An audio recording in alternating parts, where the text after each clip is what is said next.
Depende raw sa phone, sa specs or storage. Luma na rin kasi yung phone ko eh. Ayaw.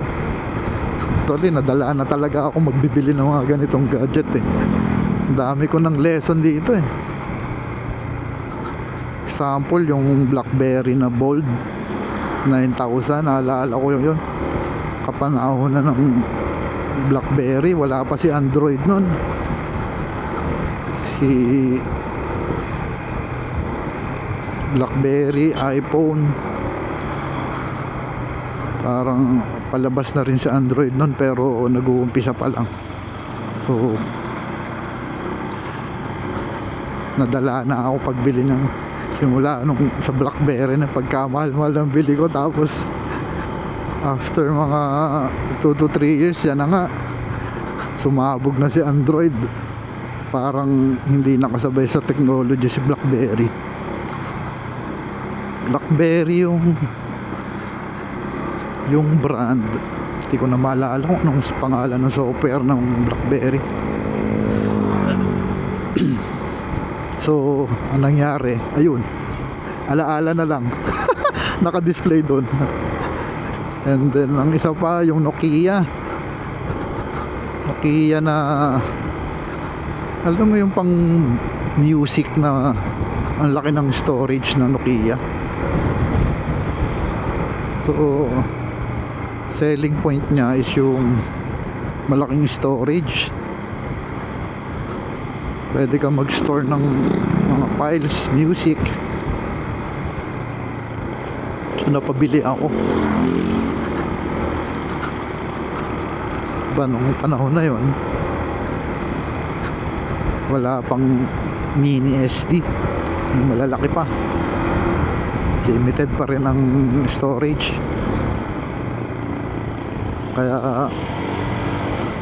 Kaya siguro napabili ako nun.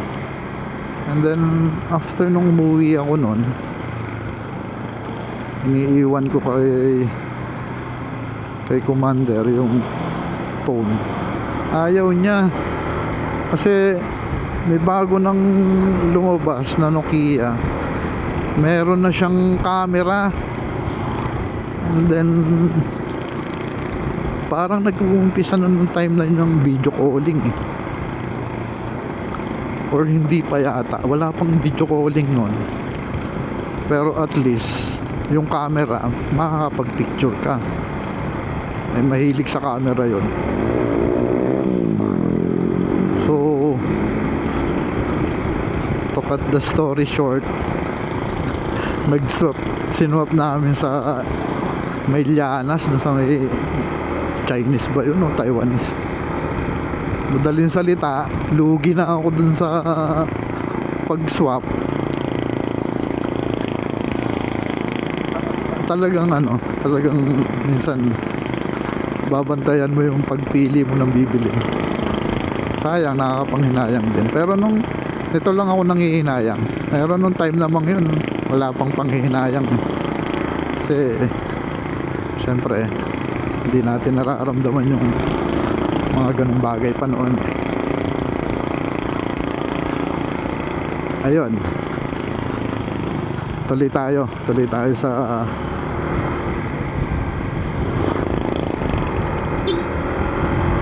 kwento ng gadget. Actually, umpisa lang akong manood nito. Nangarap akong bumili ng motor kasi dati nagbabike ako eh.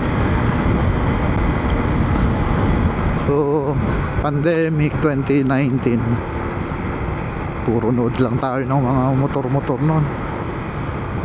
So wala pa tayong maisip na bibiling motor. Siyempre yung mga small cc lang. Nangarap din tayo ng big bike pero hindi natin kaya. Hindi pa natin kaya yon. So ayun, 2023 nabili natin tong ADB. Ilan na ba ang odo nito ngayon? 14,000 2023. So magti 3 years na to sa ba ito nabili? October ata. October. Pagkabili ko noon, ayun, ride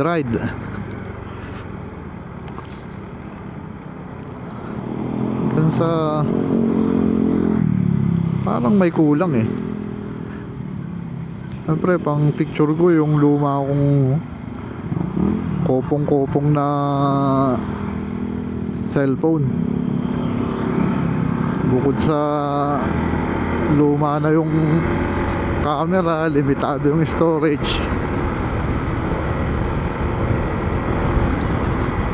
As in, hindi ako satisfied dun sa mga dokumento. Gusto ko talaga yung ganito, yung video eh. Para bago. Ayun, buti na lang may blessing, ay di nakabili tayo paunti-unti.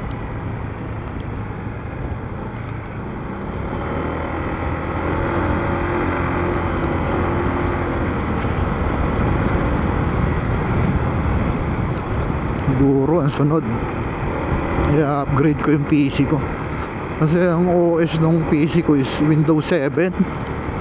Marami nang hindi na supported.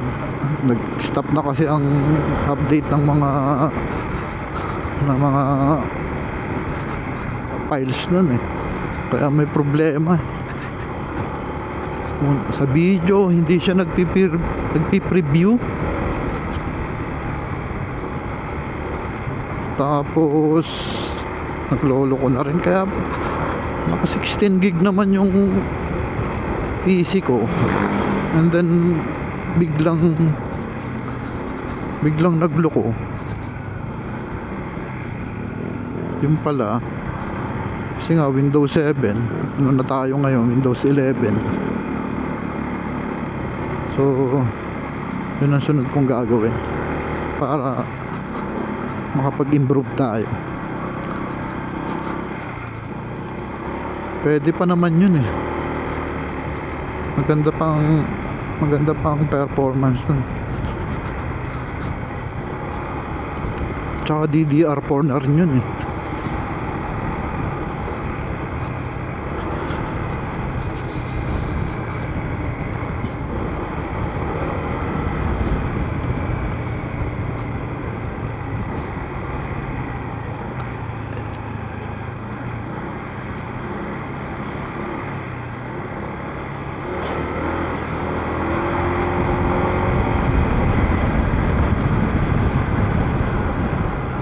Nag-aalangan ako kanina, umambon na eh. Akala ko hindi matutuloy eh.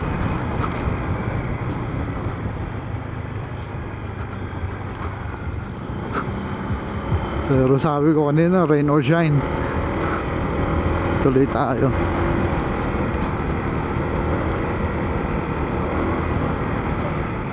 Saglit lang to, 2 to 3 hours.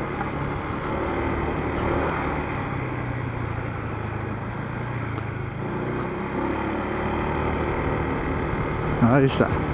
Meron silang tambayan dun ah. Hindi ko alam kung sakop pa to ng mga bato eh, or bunggo.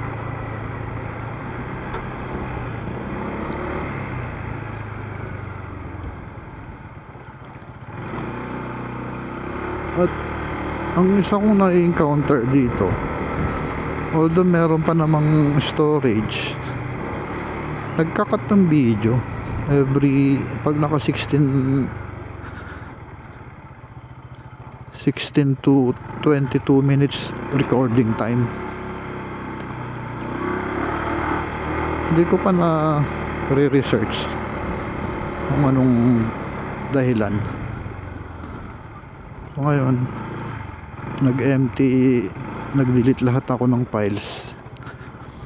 So matatry natin. Pero nung umakyat kami ng Sungay, nakapag-record ako ng 22 minutes. Teka lang, diba ang ganda? Yan, mga ganitong view ang gusto kong habang nakaupo papanoorin. Parang sarap sa pakiramdam. Sana maayos na to para mas maraming makadaan. Limitado pa rin sa sakyan na nakakadaan dito eh. Ito masarap sa pagbibisikleta, mga ganitong ano. Actually tuwan-tuwa pa nga sila pag ganyan dadaan. Ewan ko, tuwan-tuwa o hirap na hirap. Ayaw na nating tumigil dito. Siguro sa sunod na lang magbili natin ng drone. Wow, drone.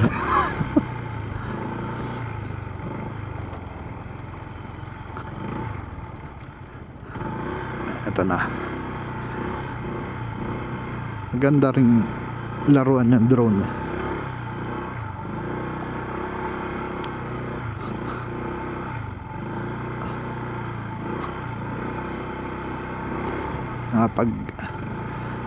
Pag ipunan natin yan, pag medyo naka LL tayo, alam nyo yung LL, medyo nakaluwag-luwag.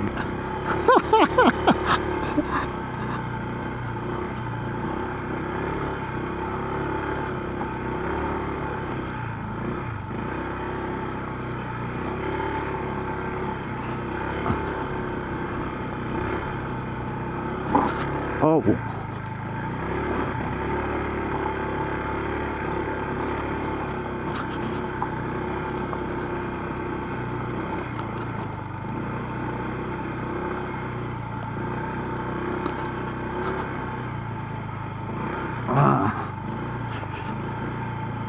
ginusto rin mag motor ngayon kasi nga ilang linggo nang hindi naaarawan ng likod ko.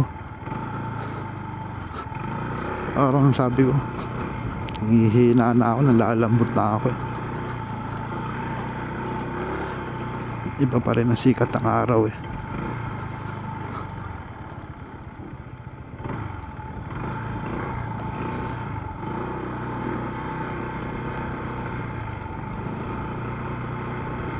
Ayun, yun lang yung part na medyo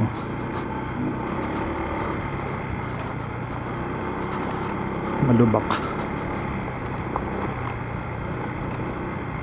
Pag naayos to, okay na, dire-diretso na puntang ano, akyat ng Tagaytay. Problema lang, may part dito sa Snake Road na talagang ano, medyo challenging.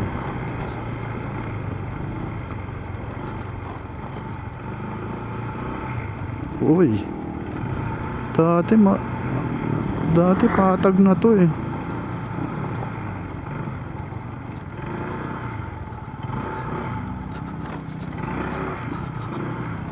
Palibasa nagbuulan kaya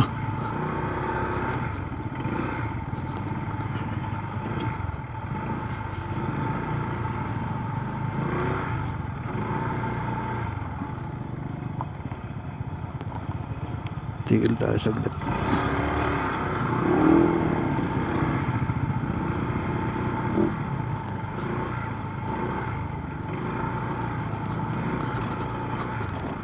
Sana dire-diretso ang recording time, hindi maputol. Para dire-diretso nating mapanood sa YouTube to. Wala nang edit.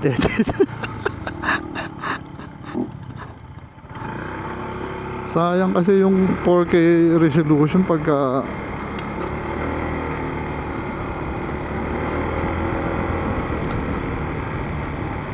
pinasok ko sa editing software na libre.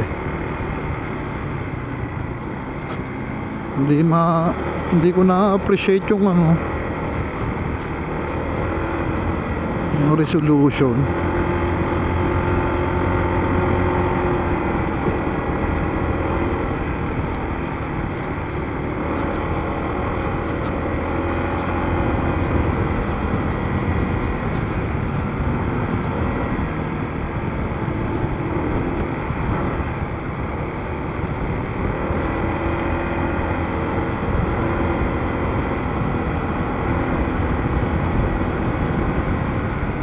ganda.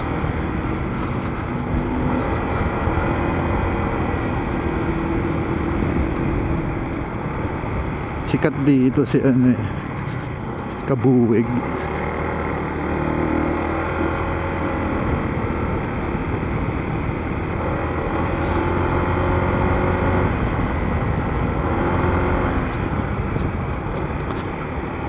Kuya, lakas.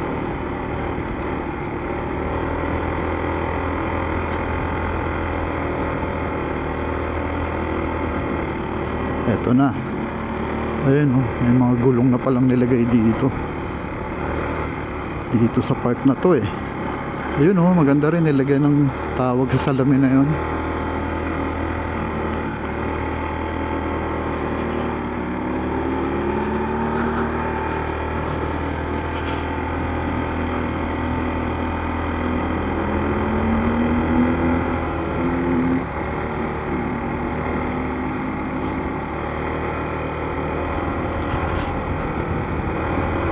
Ito hindi pa naayos.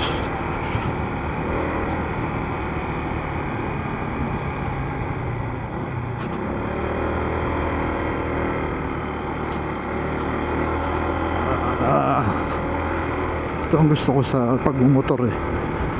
Medyo tumataas yung tibok ng puso ko eh. Pag ganito mga kurbada, hindi naman tayo ganun ka-skilled magmotor eh. Sakto lang. Pag-iingat lang ng konti. Ayan na. Ganda ng sikat ng araw.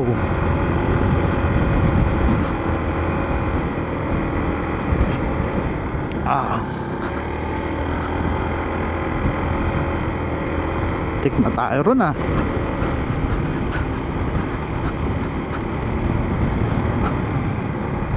Uy, may campsite dito eh.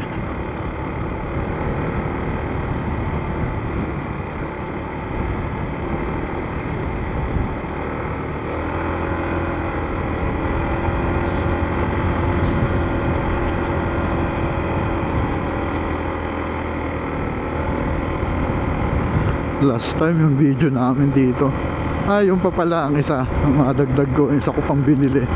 Nang problema ko dito sa mount, kung anong klaseng mount ang bibiling ko rito sa helmet eh. Daming, uy, ramdam ko ng lamig. Ang dami kasing choices eh. Merong declip, merong eto the Velcro, yung meron pang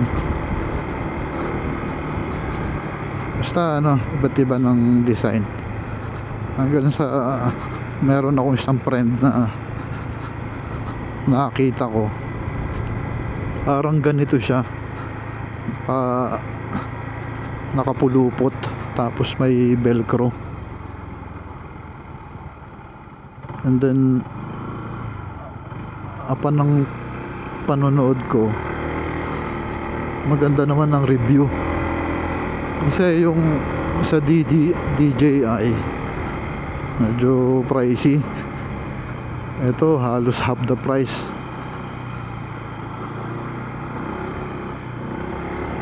And madali din siyang i-set up, madali ring tanggalin. And then swak din siya sa yung magnetic mount ng DJI.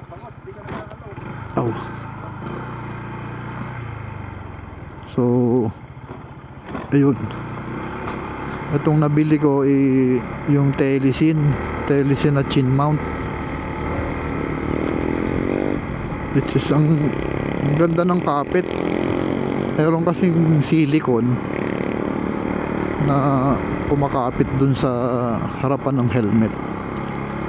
Talagang kapit na kapit. Nagtry ako nung tinry ko yung video nung isang araw. Okay naman, hindi siya gumagalaw. Kaya masasabi kong sulit na rin. At syempre nakatipid na naman tayo. Kailangan nating